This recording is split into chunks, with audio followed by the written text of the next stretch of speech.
Barreskrim Polri membongkar judi online atau daring di wilayah Bali. Polisi juga menangkap 11 orang yang merupakan operator situs judi online.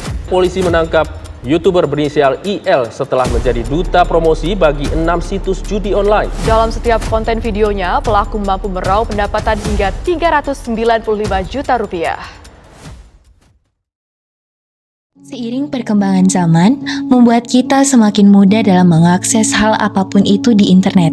Banyak sekali manfaat yang kita dapatkan dengan adanya perkembangan teknologi. Namun, perkembangan teknologi juga dapat menimbulkan kejahatan. Salah satunya adalah judi online. Sebanyak lebih dari 2 juta masyarakat Indonesia melakukan judi online sejak tahun 2017 hingga 2022, dan itu semakin meningkat setiap tahunnya.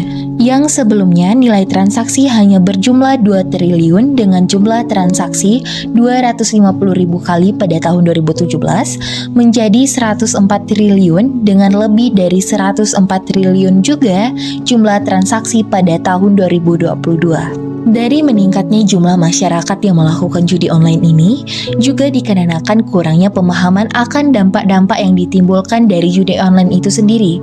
Secara garis besar, masyarakat hanya berpikir bahwa dampak dari judi online adalah sekedar kemiskinan, candu, dan juga mengganggu aktivitas saja.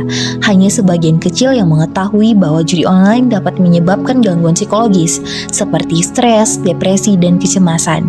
Bahkan, sedikit juga yang mengetahui bahwa judi online ini sangat berisiko terhadap kesehatan psikologi seseorang, karena dari beberapa kasus yang ada menyatakan bahwasanya judi online juga dapat berisiko untuk menimbulkan upaya bunuh diri.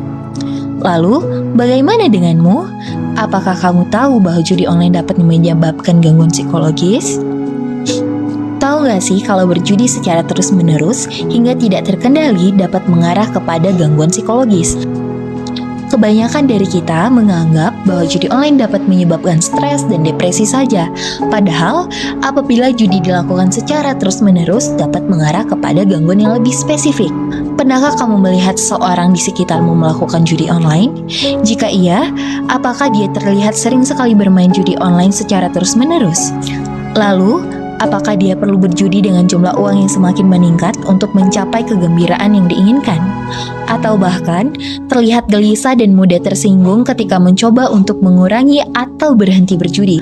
Atau bahkan rela melakukan tindakan apapun itu yang bahkan bisa berujung kepada kacaunya pola kehidupan mereka? Karena hanya untuk mendapatkan uang, mereka bisa melakukan kegiatan seperti mencuri atau tindakan kriminal lainnya. Perlu kamu ketahui bahwa hal-hal ini bisa mengarah kepada ciri-ciri seseorang yang mengalami gambling disorder loh. Apabila kalian atau seseorang di sekitar kalian mengalami gejala atau ciri-ciri yang telah disebutkan, diharapkan untuk tidak melakukan tindakan self-diagnose. Harap untuk segera menghubungi psikolog atau psikiater profesional agar segera mendapatkan bantuan. Silakan untuk simak video hingga akhir untuk mendapatkan informasi terkait dengan layanan kesehatan mental yang dapat dihubungi. Lalu, apa sih gambling disorder itu? Gambling disorder didefinisikan sebagai ketidakmampuan untuk mengontrol perilaku perjudian. Menurut American Psychiatry Association, yang menyebabkan konsekuensi kesehatan yang serius, serta masalah keuangan dan hukum, dan merupakan faktor risiko perilaku agresif.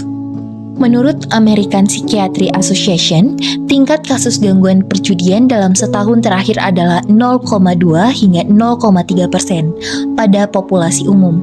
Untuk perempuan, tingkat prevalensi perjudian adalah 0,2%, sedangkan untuk laki-laki berada di sekitar 0,6%. Lalu, apa sih sebenarnya penyebab dari gambling disorder ini? Menurut IDN Times, penyebab gambling disorder belum dipahami dengan baik. Hal ini mungkin disebabkan oleh kombinasi faktor biologis, genetik, dan lingkungan. Dan, apa saja upaya yang bisa kita lakukan untuk mencegah gambling disorder ini? Video edukasi yang sedang kamu tonton saat ini juga merupakan salah satu bentuk langkah pencegahan terjadinya gambling disorder, dan juga untuk meningkatkan pemahaman dan risiko terkait dengan gambling disorder sendiri.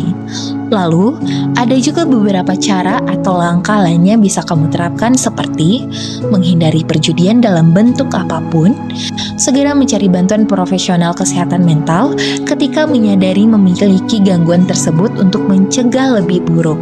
Tetap terus menghindari perjudian karena gangguan dapat muncul kembali.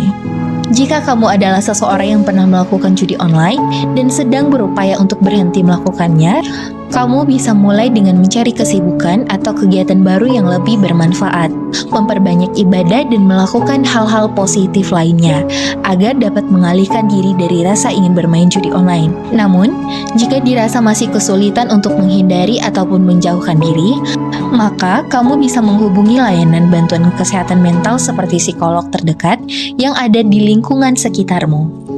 Jadi, sangat merugi ya sobat jika kita terjerat ke dalam tipu daya judi online yang termasuk ke dalam salah satu gangguan psikologis, yaitu gambling disorder ini. Maka dari itu, mari sama-sama mengurangi, membatasi, serta menghilangkan kasus judi online ini yang nantinya dapat berakibat fatal terhadap kesehatan fisik maupun psikis setiap individu. Mulailah rangkul dari diri sendiri dan orang terdekat agar terhindar dari kasus judi online. Hidup damai serta tentram tanpa adanya judi online.